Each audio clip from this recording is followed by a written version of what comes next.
นะคะตอนนี้อยู่กับคุณอะไรคะคุณส้มนะคะคุณส้มเป็นคนที่ใช้ผงดำโนอาของเรานะคะ อันนี้คุณส้มฉีดของพี่น้องไม่กี่ครั้ง ก็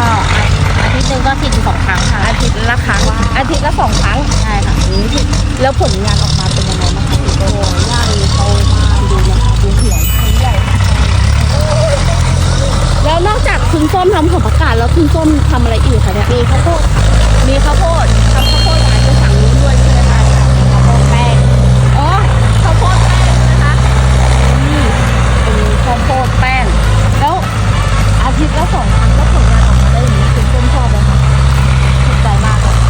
ถือว่าดีนะกำลังพร้อมเลยอย่างนี้เลย ถ้ามีคนไม่เชื่อนี่พิกัดอยู่ที่ไหนคะเนี่ยคุณส้ม อย่างบ้านยางงามค่ะหมู่15ตำบลระบำอำเภอลานสัก โอเค